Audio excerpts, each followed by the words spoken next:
Welcome back to Investing Talk Podcast. Today we're looking at DataVault AI. As usual, before we start, subscribe, like, and comment to this video to support the show. And if there's a specific company you want us to look into, leave it in the comments below. So let's get into the analysis. Yeah. And I think, look, we have to start with the top line numbers. Have to. Because they are genuinely explosive. What we're seeing here isn't just, standard growth. DataVault AI is showing really rapid commercial traction. Absolutely. The term hypergrowth almost feels like an understatement when you look at the Q3 2025 numbers. Right. Revenue surged, 148% year over year to $2.9 million. But for me, the real momentum indicator is that sequential jump. From Q2 to Q3. Yeah, 67% increase. That tells you the acceleration engine has been fully ignited just in the last 3 months. And the confidence from management? Mm-hmm. That's maybe the most interesting data point of all. Oh, yeah. They didn't just tweak their guidance, they basically quadrupled it. They raised their full year 2025 revenue guidance to a minimum of $30 million. Up from a $12 to $15 million range. It's a massive jump. It's a company signaling to the market that, look, we've already secured some truly transformative deals. And they're not stopping there. For 2026, they're projecting revenue exceeding $200 million. $200 million. That kind of acceleration suggests their scalable licensing model isn't just a theory anymore. It's working. You don't put out a number like that unless you can see the high margin drivers. And we know what those are. I mean, that visibility comes from a couple key agreements. Most notably, the worldwide $10 million licensing deal with Silex. A huge validation stamp. It is. But what's maybe even more compelling for the long-term story is their partnership with Triton Geothermal. Okay, let's pause on that, because that deal puts them right in the middle of real-world asset tokenization, RWA. Exactly. And for anyone listening who maybe doesn't track the blockchain space day to day, let's just break that down. What does that actually mean? It's essentially the process of turning a physical asset like real estate or a commodity, even intellectual property, into a secure digital token on a blockchain. And why is that such a big deal? Because it unlocks trillions of dollars in traditionally illiquid assets. It opens them up to global instant liquidity and, fractional ownership. And DataVault AI is positioned to provide the data authentication layer that makes those tokens trustworthy. So they're building a high-margin toll booth for what could be a foundational shift in finance. That's the big picture, yeah. Okay, that frames the scale they're aiming for, but now we have to pivot to the risk, because this growth comes at a breathtaking price. This is where the conversation shifts from pure excitement to, let's say, necessary caution. Can they actually afford this? This is the high-stakes gamble. The numbers show this incredibly aggressive reinvestment, that growth at any cost strategy. The strategy that defines every successful disruptive tech company and every failed one. Exactly. The Q3 2025 pre-tax profit margin was negative 810.8%. That's a startling number to see on a page. It is. So, put simply, they're using every dollar of revenue, plus a lot of external capital, to buy future market share right now. They reported a net loss of $33 million for the quarter. So the burn rate is huge. It's massive. They're sustaining huge net losses and negative operating cash flow as they just pour money into R&D and global expansion. Okay, so their implicit bet is that the $200 million revenue goal for 2026 will get here fast enough to justify this. But what about the short term? That cash burn creates enormous immediate risk. It does. And if you look at their liquidity, it's tight. Despite having assets up to $138.7 million, their current ratio is low. It's at 0.5. Meaning their immediate liabilities are double their immediate assets. Exactly, which makes them highly dependent on external capital to keep going at this pace without any interruptions. That's the red flag. You just can't ignore it. But if we step back, there is a positive here. Structurally, the balance sheet itself is surprisingly clean. It is. For a company this size trying to scale so fast. Their debt-to-equity ratio is remarkably low, sitting at just 0.1. And that gives them agility, reduces the risk of crushing interest payments, which is so critical when your cash flow is negative. Yeah. Plus, their cash reserves did actually improve a tiny bit. By about $500,000, right? Yes, in Q3. But the message is still clear.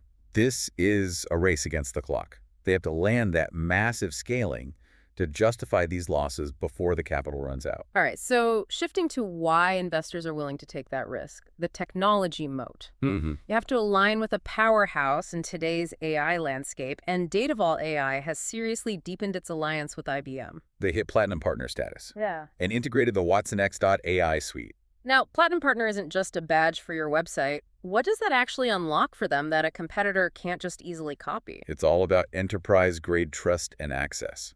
Competitors might be using open-source models, but Platinum status means deep integration with IBM's infrastructure, its sales force, and most importantly, its reputation. For cybersecurity and ethical AI. Exactly. For a customer in a regulated industry, that IDM stamp is the difference between a pilot project and a multi-million-dollar deployment. It creates a real defensive wall. And what's so fascinating is they aren't just a one-trick pony. No, not at all. They are positioning themselves as a first mover in several next-gen areas at once. We talked about RWO tokenization, but they also have deep IP in proof as an asset. Which is essentially monetizing data authentication. And they have these unique offerings in really specialized fields like quantum computing and acoustic science. That breadth is a huge advantage. If the RWO market takes a breather, they have other potential revenue streams ready to go.